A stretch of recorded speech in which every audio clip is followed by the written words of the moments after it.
Have you ever opened a drawer expecting spare batteries and perfume samples and found a secret shrine to someone else's affections? That's exactly what happened to me last Tuesday, and I'm still reeling. I'd come home early from work, my mind swirling with the day's meetings, when I decided to finally sort through the pile of old photographs my husband had shoved into that bottom kitchen drawer. You know, the one where he claims to stash old receipts and gift cards. I lifted the lid, expecting ourselves in tourist snapshots or the usual family birthday candles. Instead, I froze. There it was, a glossy photo of him laughing in a dimly lit wine bar, arm draped around a woman whose head rested intimately on his shoulder. She wasn't me. My heart jolted into overdrive. My breath caught. I ducked behind the counter and pulled out the rest of the pile. 1, 2, 10, 20 pictures, each featuring a different woman. Some of them looked familiar. An old college friend I recognized from his yearbook, a neighbor's sister I'd met at his birthday party, but most were strangers, her blonde hair shining under nightclub lights. The other's sultry red lipstick framing a radiant smile, another's hand draped over his chest like a silent claim. They were all moments frozen in time, stolen afternoons in cafes, late-night walks in rain-soaked streets, tender kisses in the sunrise glow. My hands shook so violently I dropped half the stack onto the tile floor. I don't remember how I got upstairs. I think I stumbled, heavy-lidded with shock, straight to our bedroom, closed the door, and slid down the wall until I sat on the carpet in a haze. My wedding dress hung on the armoire, untouched since our 5th anniversary. I stared at the photo in my hand again, his familiar grin, the warmth in his eyes, and the sharpness of betrayal stabbing me in the gut. It was surreal, like stumbling into someone else's dream. But this was my life. I was frozen until my phone buzzed. A group chat from our friends. Wine tonight? Need to. Unwind, they wrote. I stared at those words, laughing at the cruelty. Unwind. My world was unraveling. I tapped back, voice unsteady, running late. Maybe next time.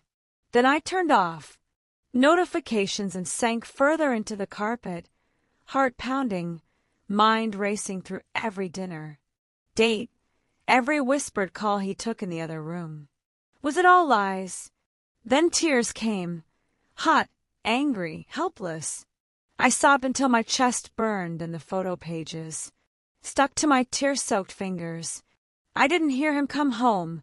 I didn't see him at the door. I knew he would say I was overreacting, call me paranoid, crazy even, but I needed answers. I needed context. I needed to decide what to do next. I spent the rest of the morning in bed, phone in hand, drafting a text I could never send. Why? Are there photos of you with all these women?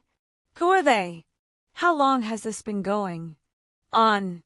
I deleted it, rewritten 15 times, each draft spilling my confusion and hurt onto the screen. But the question lingered unanswered in the empty bubble. By midday, I forced myself to leave the house. I needed fresh air, or maybe I just needed to escape the prison of my thoughts. I walked to the park where we used to picnic on lazy Sundays, our laughter echoing through the trees. I sat on that same wooden bench, the one with our initials carved into the slats, and stared at the empty grass. I examined the photos, again looking for clues, date stamps, backgrounds, clues in restaurant menus. One had his hand wearing an expensive watch I'd never seen. Another showed a locket hanging around her neck, glinting in the sun. Each image a breadcrumb I could follow, but would it lead me to the truth or down a path of deception? My phone buzzed again, this time a message from my sister. "Hey sis, just checking in. Everything okay?" She knew something was off. I sat with the message blinking, felt my throat tighten. I opened our group gallery and sent her one photo, him in a cafe with a brunette whose hair spilled over his shoulder. No caption, just the image. Seconds later, my phone rang. I answered. "Oh my God," she whispered. "When did you find this?" I didn't answer. My eyes stung. My pulse thundered. She told me to breathe, to drink water, to call her when I was ready. I hung up and inhaled sharply, listening to the silence around me, broken only by distant children's laughter. Then I noticed the bench across from me, an elderly couple feeding pigeons. They glanced at me, concern flickering in their eyes as I stared at my trembling hands. I realized something. I wasn't the first person this had happened to, and I wouldn't be the last. Betrayal wasn't mine, alone to bear, but this decision, what to do next, was my own. I stood, folded the photos, and placed them carefully in my bag. I could call him, confront him on the spot, watch his eyes flicker from guilt to outrage. Or I could investigate quietly, learn who these women were, piece together the story he never bothered to tell me. Maybe I'd speak to the barista in that first photo, ask if he ever mentioned me. Maybe I'd trace the restaurant logo in the background. I could subpoena phone records, GPS data, even hire a private investigator, if it came to that. But every step I imagined felt both terrifying and thrilling, like standing on the edge of a cliff. Terrifying because I might find something I couldn't live with, thrilling because I might finally reclaim my power. As the sun dipped low, I flattened the photos on my coffee table at the cafe down the street, ordered a latte, and let the world go on around me. People chatted, fingers tapped keyboards. Steam curled in the air. I drank slowly, tasting the bitterness and sweetness mingled together, exactly like my life right now. And I made my first real decision. I would gather the facts. I would speak to every woman in these photos, every place he'd sneaked away to.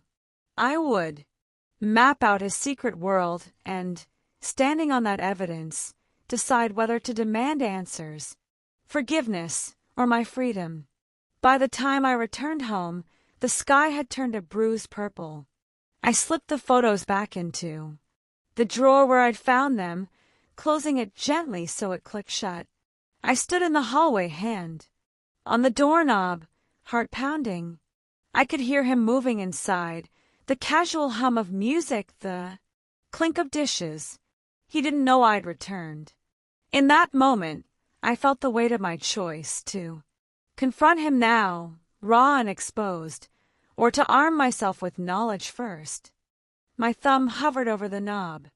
I took a breath, cleared my mind, and reminded myself I am the one with agency here. I am the one who chooses the narrative. And in the quiet of that corridor, I whispered to myself, "Help me decide." I turned the knob and stepped inside. I spent the next morning sifting through the photos again, lining them up on the bed like a makeshift timeline. My plan was simple: start local. The first photo was from that wine bar downtown, the one we'd celebrated our anniversary at last year. I slipped into jeans and a loose sweater, something unremarkable, and tucked the photo into my pocket. Outside, the air was crisp enough to clear my head of the fog that had settled in since Tuesday. The bar's neon sign buzzed as I walked in, and the bartender glanced up with a practiced smile. "What can I get you?" he asked, polishing a glass. I hesitated, then held out the photo. "Do you recognize this man?" I tried to sound casual as though I hadn't just discovered my entire marriage stored in secret snapshots. His smile faltered. He glanced at the picture, then back at me. "That's Mark," he said. "Regular here. Nice guy. Comes in Wednesday nights with a woman, blonde this time of year." "Do you know her name?" I asked, heart pinching. He shook his head. "Sorry. They call each other nicknames. Sunshine and Champagne." I figured it was private. He shrugged apologetically. "I can ask next time." I thanked him and left, my pulse racing with a mixture of anger and relief. At least it was a real place, a real story. I jotted down Sunshine and Champagne on my phone, then headed to the neighborhood cafe where I spotted husband in crime number 2, a redhead who always sat on the corner stool. I slid onto the opposite stool and ordered an espresso. When she walked in, radiant as the sunrise in the photo, I felt a pang of something I couldn't quite name. Pity, envy, fear. "Mind if I join you?" I asked before I could stop myself. She gave me a startled look, then smiled. Softly. "Sure." Her name was Carla. She worked at the architecture firm down the street, she told me between sips of her latte. She paused when I mentioned my husband's name, brows knitting. "You're his wife?" she asked, and I nodded. The color drained from her face. Look, I didn't know," she stammered. "He met me at a conference in August. We talked for months, mostly business at first. But then it got personal." I stared at her, each word a dagger. "You thought he was single?" Tears glistened in her eyes. "Yes. He told me he was separated. He showed me a ring, said it was a friendship ring, but I thought it meant something." "Did he ever mention me?" I asked, voice small. She shook her head. "Never.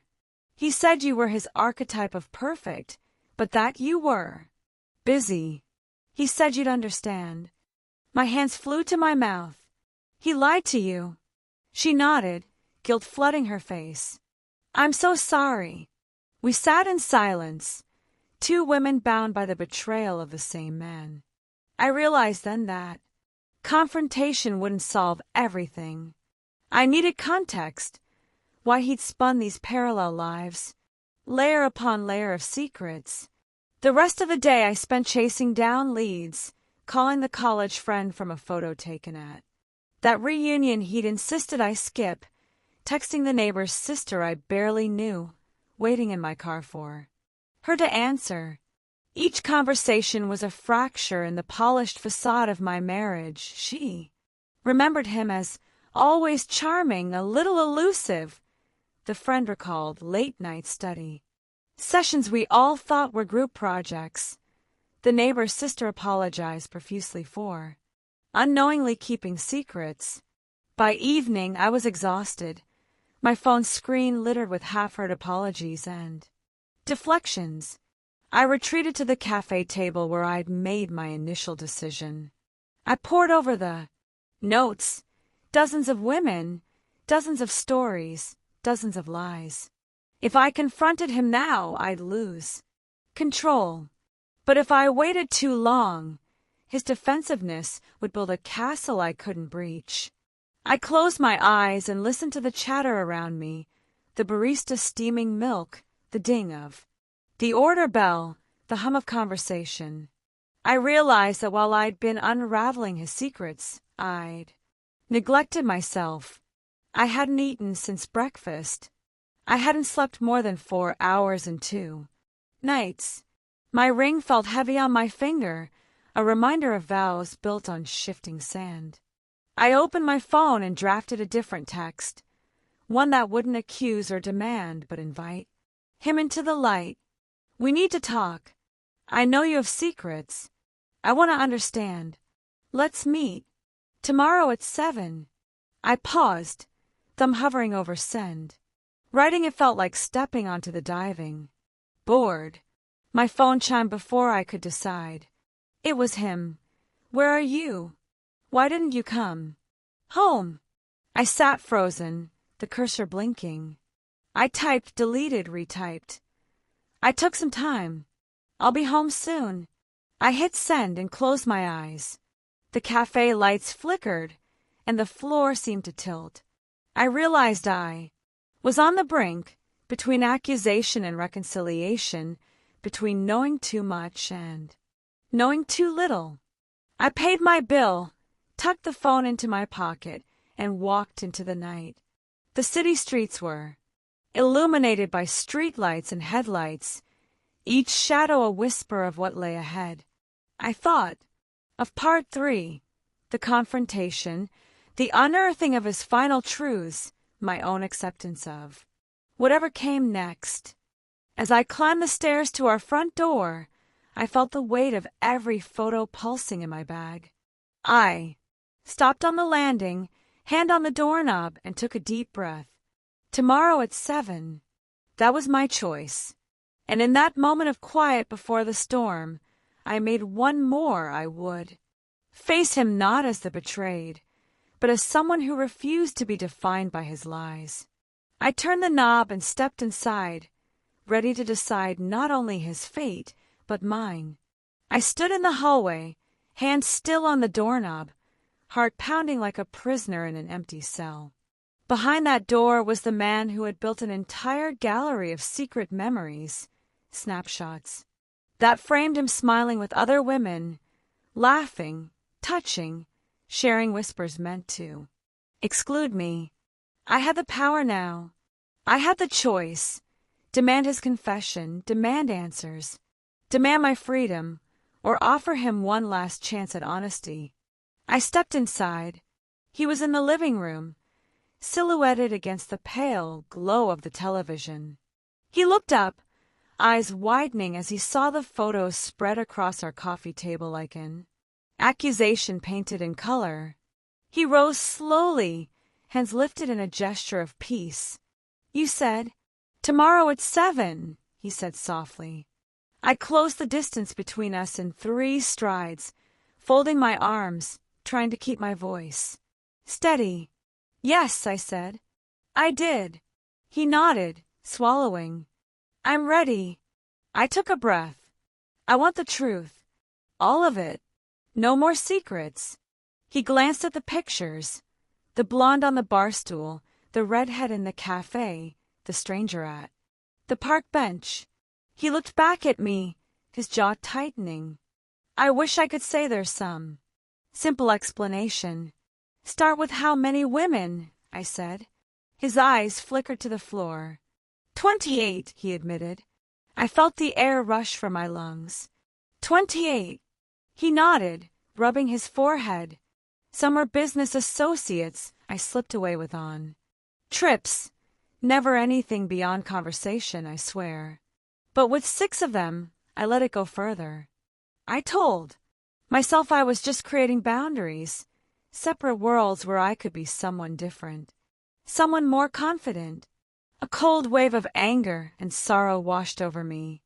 "So you built this light chamber where you could hide your mistakes." He ran a hand through his hair. "I was scared. Scared of disappointing you, of facing my own insecurities. When I looked at those women, I felt desirable. Alive. I know how that sounds." "It sounds pathetic," I bit out. "Because it is. You chose them over me, over us." His shoulders slumped. "I never wanted to hurt you. I thought I could handle it all separate. Compartments in my mind. You and them. I thought I could protect you by keeping you out of it."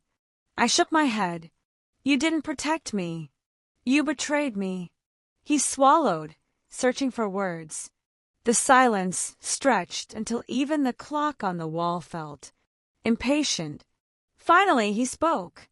"I'm sorry. I know I shattered your trust. I know I may have lost you. Forever." I bristled at the finality of his words. "May have." He stepped closer. "I don't want to lose you. I want to rebuild. I'll tell you everything. I'll erase those compartments and live openly, transparently, with no barriers. But I can't do it alone. I need your help, your forgiveness." My chest tightened. I remembered the knot in my stomach when I first found those photos, the betrayal burning in my blood. I remembered calling Carla and the neighbor's sister, hearing their own shock. I remember the strength I felt when I decided to gather the facts before confronting him. That woman, the one who refused to be defined by his lies, stood before him. Now, I need time, I said, voice trembling. I need to grieve what we had and what you stole from me. He nodded, eyes glistening. Take all the time you need. I looked at the photos again. The laughter shared with strangers, the kisses pressed into film, the vibrant glances that once belonged to me. I realized some things could never be undone. Some images, once captured, leave an indelible mark. But I also realized that life moves forward even when hearts break. I have made my decision, I said, each word deliberate. I'm going to move out for a while. I need space to heal and figure out if there's any us left. His face crumpled, and I felt a pang I hadn't expected. Where will you go? He whispered. A friend's place, I said. I'll sort out some of my things tonight. He nodded numbly. I understand. I turned and walked to our bedroom.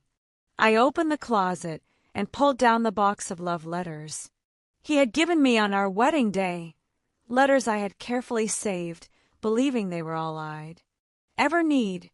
Now I held them as one might hold a childhood toy after it's been broken. The sentiment intact, the magic irrevocably changed.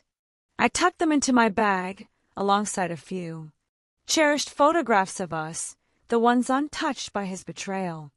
Back in the living room, he was waiting with tears streaking down his face. He extended a hand, an unspoken plea. I closed my eyes, feeling the weight of his regret, the quiet desperation of a man facing the consequences of his choices. I rested my hand on his for a moment long, enough to feel his pulse, to feel that he still cared, that he was still capable of remorse. Then I pulled away. I hope you find the honesty you were too afraid to live before, I said. And I hope one day you learn how to share your life instead of hiding parts of it. Because a love built on secrets is no love at all. With that, I walked out, the door closing softly behind me. The echo of that click resonated in my heart, both an ending and a beginning. I didn't know what tomorrow would bring, whether I would return or build a new life elsewhere, but I knew I had reclaimed my power. I had faced the images of his betrayal, gathered the truth, and chosen my own path forward. Outside, the streetlights flickered to life as evening settled. I paused under the glow, looking at the sky shifting from rose to indigo. The city pulsed around me, unaffected, relentless. In its hum I heard possibility, the chance to rediscover myself, to trust again, and perhaps to love once more, either him or someone new. I tightened my grip on the bag, holding my memories and my pain, then lifted my chin and stepped into the night, ready to decide who I would be next, and whether I would ever let someone else develop secret albums of my worth.